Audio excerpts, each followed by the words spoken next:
አሰሪዎቿ ቋንቋ ባለመቻሏ ምክንያት ወደ መክተብ ይመልሷታል። መክተቦቹ ግን ልጅቷን ቀጥቅጦ በእንደዚህ አይነት መልክ በአሰቃቂ ሁኔታ ገደሏት። ደግሞም ይሄን ሰሞን ሰምታችሁታል።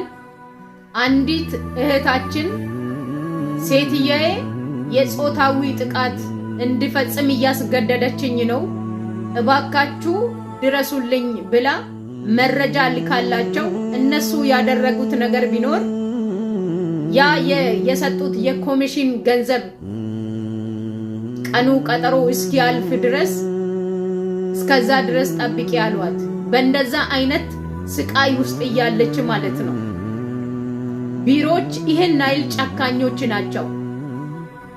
ስንት ጊዜ እኛ ስናለቅስ ኡምባ ሲለን አሰሪዎቻችን ስለኛ አዝኖ የምንናገረው ነገር ንግግራችን ስለጠፋ ቢሮ ደውሎ ምን እንደምትፈልግ ለናንተ ትንገርና እናንተ ለኛ ንገሩ ብሎ ሲናገሩ እኛም ተናግረን እናንተ እኛ ምን እንደምንፈልግ እያወቃችሁ የማንፈልገውን ተናግራችሁ እዛው እንድንቆይ እየተሰቃዩ ልጆች እህቶቻችሁ እንዲቆይ የምታደርጉ ጨካኞች ናችሁ።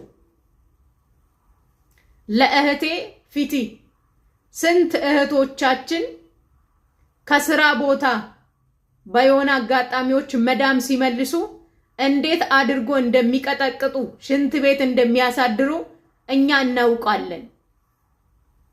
ሁሉንም ሆድ ይፍጃ ብለን አለን። ለሞተች እህቴ ፊቲ ሼር አድርጉ፣ ኮፕሊንክ አድርጉ፣ ዱኢት እያደረጋችሁ ሲሩ። ድምጽ ሁኑላት። እናንተ የመዳም ቅመሞች ድምጽ ሁኑ። ለዚች ለተገደለች እህቴ ድምጽ ሁኑላት።